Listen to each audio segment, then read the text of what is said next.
Hey traders, it's Theo here. Welcome to our weekly market breakdown. In this video, I'll walk you through the key setups I'm watching, major levels and trends, and what the fundamentals are telling us for the week ahead. If you want to stay sharp and trade with confidence, definitely this is for you. Let's dive in.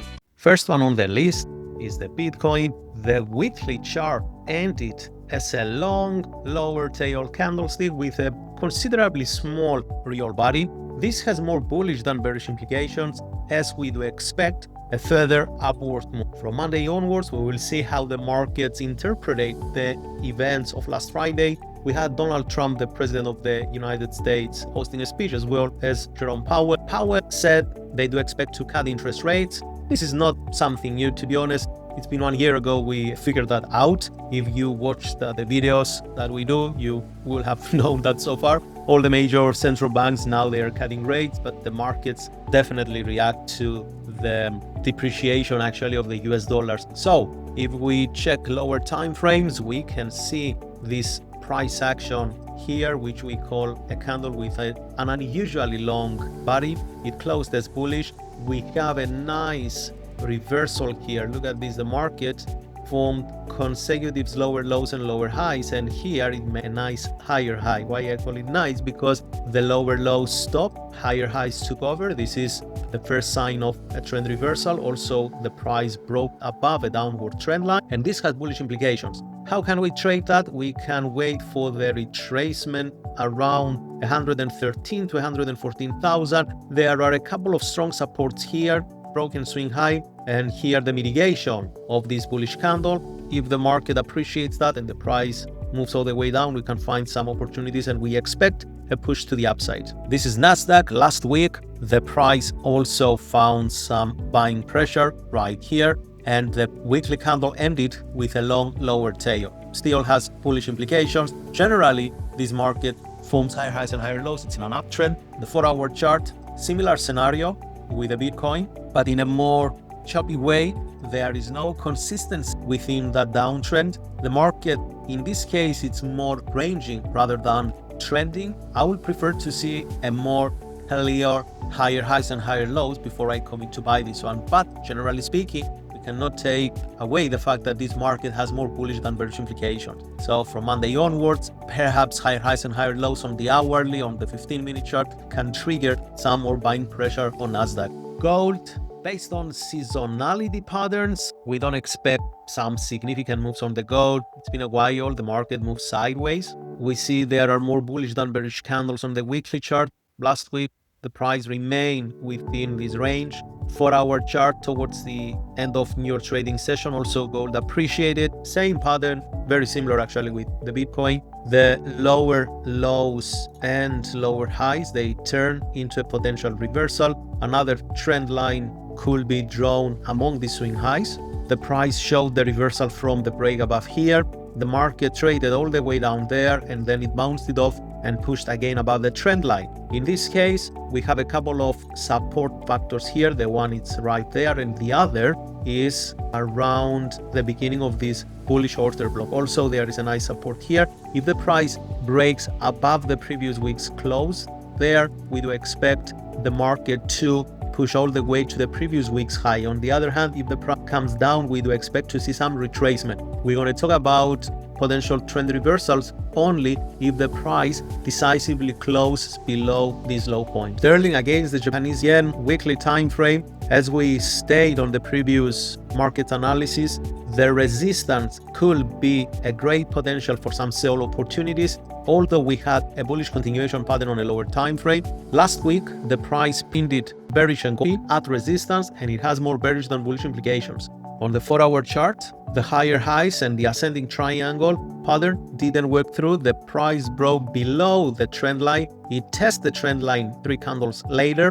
Then it moved all the way back and again below the trend line, and at this resistance, it rejected. It's more bearish than bullish, I repeat that. If during the London session we see some kind of pullback, and maybe during the New York trading session we can see some break below this low, that could be a great opportunity to consider this market in a downtrend. If the price keeps moving downwards, we can see the first support as this low, and if the price breaks further down, this low, it's going to be the next area of support.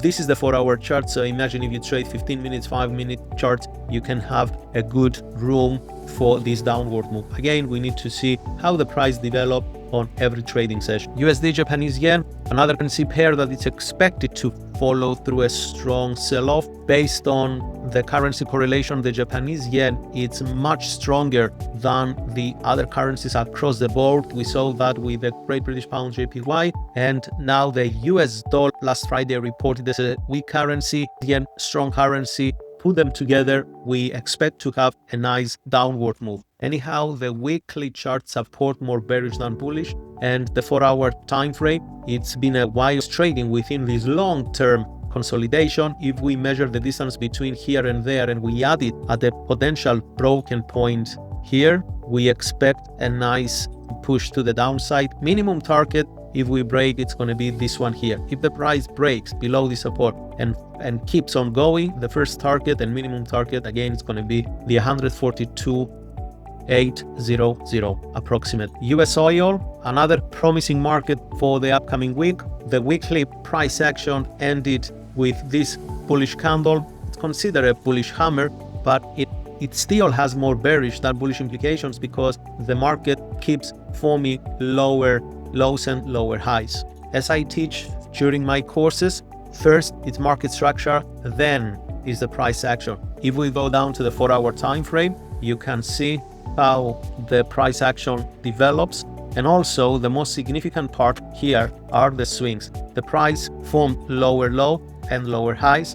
The last area of resistance, which is also the neckline of this lower low formation, is still intact. We do expect the price to break above this neckline before we start looking for long positions. If the price breaks above here, and if it's going to do it, it's going to do it, of course, next week, we expect the first resistance to be this area there, the second resistance up here. So imagine this is a 4-hour chart. If we go down to the lower time frames, like the hourly, 15 minutes, 5 minutes, and try to capitalize, ideally during the New York trading session, because the US oil moves its best during the New York trading session. Last 3 currency pairs, Great British Pound, Euro, and the Australian dollar against the US dollar. Let's start with the weekly chart and the sterling. The price reject again this 1.34. It found supports there last week and the buyers took over. Of course, majority of the move occurred last Friday. On the 4-hour chart, clear break of this market structure, higher highs right there. We do expect this to be the first area of support on subsequent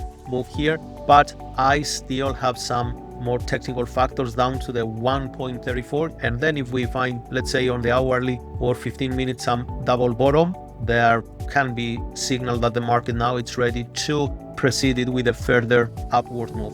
Euro and the US dollar, this one it's a bit tricky and traders might gonna get caught into the wrong side of the market. Actually, look at this bearish engulfing on the weekly chart. This bearish engulfing is still active. The last 3 weekly candlesticks traded within the bearish engulfing's highs and lows. So if the price falls break last week, the previous week's high, if we go down now to the 4-hour chart, these areas up here, the resistance and this section there, can push the price even lower. Now, keep in mind that this market on the 4-hour still has an open business around 1.14600. If the price comes all the way down here and it doesn't found some support and it breaks, then we might gonna see a further continuation to fill up this area. We see this happens all the time in the market, and it might gonna be the case for next week, but if not for next week, definitely at some point the price is gonna come down to pick up some more orders from here before it continues moving upward. But definitely what we expect to see next week is at the least the mitigation 50% of this. Last on the list is the Australian dollar against the US dollar. Pretty sideways here on the weekly chart. 4-hour time frame, it tried to create this kind of equal bottoms here. It's not, some traders they think this is a head and shoulder. From a technical perspective, this is not a head and shoulder reversal pattern. It's more like equal bottoms, then a false failure swing high and a decline downwards. The price stopped at support during the New York trading session. it pushed upward, but it keeps maintaining these lower lows and lower high formation. I prefer to trade something with Great British Pound and the Euro next week until this market shows some clarity. Next week, starting from Monday, in the UK, the banks will be closed due to bank holidays. The only thing you need to be aware of is the spikes in volatility during the overlap trading session, especially during the New York trading session. The markets, they will try to digest last Friday's events, and that was on the cost of the depreciation of the US dollar. So be mindful about that one.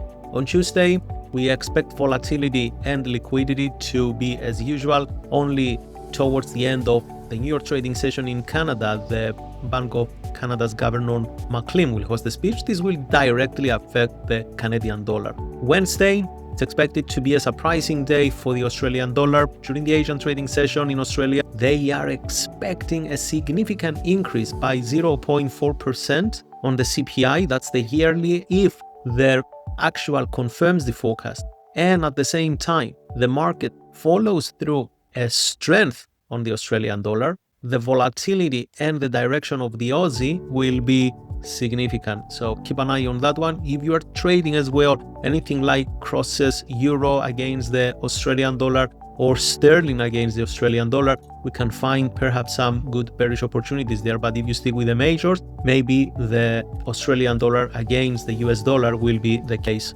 On Thursday, only the prelim gross domestic product quarterly report is expected to increase by 0.1% in favor of the US dollar. Doing the analysis, today is Sunday, we have Monday, Tuesday, Wednesday, so maybe it's a bit early to talk about the US dollar's performance because we have some other significant events in place. Let's see how this will affect the US dollar. It's not an event generally that causes major trend reversals, but during the report, definitely we do expect some spikes in the market. Last trading day of August, Friday, in Canada, they will report the gross domestic product. They expect an increase by 0.3%, and this can favor the Canadian dollar. If you trade anything like USD against the Canadian dollar, you can find some good opportunities perhaps during the New York trading session. The trading week and month will end with the core PCE price index in the US. It's expected to remain at 0.3%. If there won't be any surprising news events to affect the US dollar during the week and the markets, they will move as usual. We actually don't expect anything significant to happen here.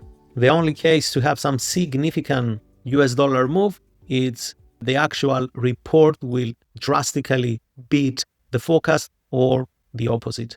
That's your roadmap for the week. I hope it helps you to stay focused and ahead of the curve. If you found this useful, drop a like, subscribe, and feel free to share it with another trader who needs it. And remember, it's not about predicting, it's only about preparing. See you in the next one.